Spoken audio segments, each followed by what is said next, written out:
Each time you perform a piece, you have different results. It's sort of an experimental process, especially with his piece in particular.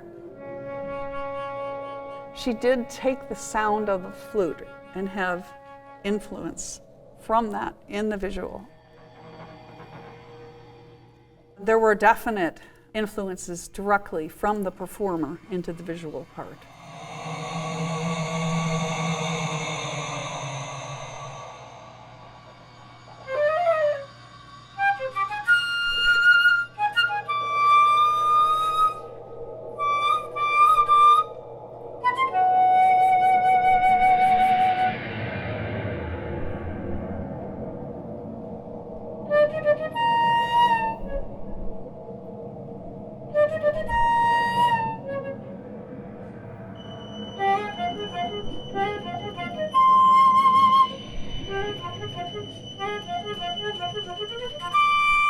I love the idea of creating virtual worlds that are designed for sound. And that's a focus of work that I want to work with and some of my students have been working with.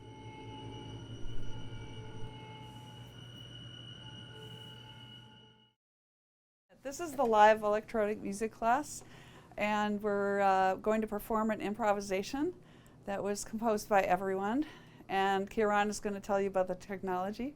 Yeah, so this is a program called VCV Rack, a digital piece of software that seeks to replicate the analog synthesizers of back in the day. And it's in structured improvisation, so we kind of have a structure that's been done before, but there are individual variations every time we do it. The kinds of sounds we're working with are very different. They're not connected necessarily to a human performance motion. If you're playing the bass, you're plucking the string. So it's a little different that you might not see as many visual cues. The thing that's really the same is the listening. You have to listen so intensely. You have to not play all the time so you can hear what other people are doing.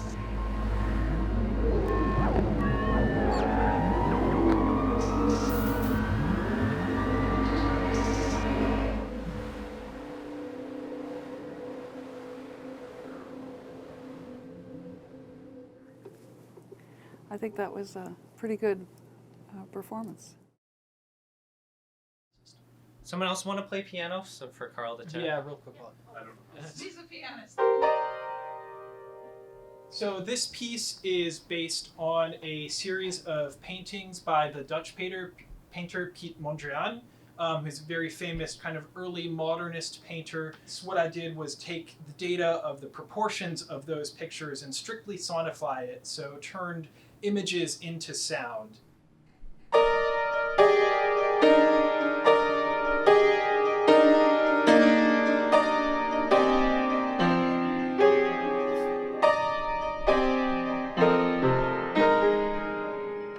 It's very important to, and especially in teaching any kind of composition, which this is, to really work from who the student is and what their concerns are. It's really important to let them follow their own path. And so I try to facilitate that path and provide them with the tools that will be useful for them. Yeah, so in terms of the way it was sonified, time flows vertically kind of along the length of the painting, and pitch content moves horizontally, so things on your left side were the really low pitches, on the right side higher. Carl's is very interesting because it explores sonification, turning visual data into sound. And he had to figure out how to do that, which was not easy, taking those images of the paintings and then make it create sound over time.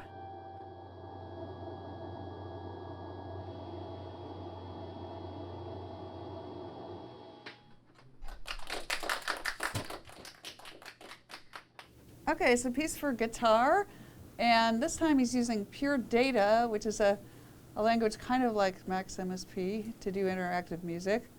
And so he'll be performing, and the computer will be responding, and the nature of that response, he will have to talk more about. Yeah, we argue sometimes. The piece is called Caustic-Machine because it's pretty loud generally and pretty angry. Yep, that is working. So as I said before, this is Caustic-Machine. It is an AI-like piece of software that sort of accompanies me as I improvise, and I make funny noises. It makes funny noises. Sometimes we get loud together. Sometimes it does not what I want it to do, which is maybe exactly what I want it to do in the end. And so let's see what happens.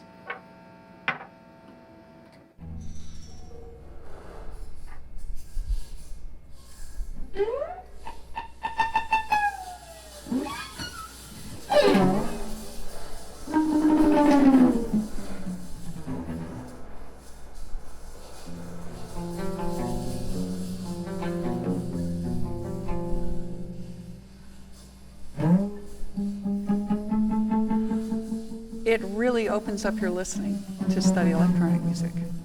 You have to learn how to make transitions in different ways, to work with more than traditional melodic rhythmic components, although you can also work with those.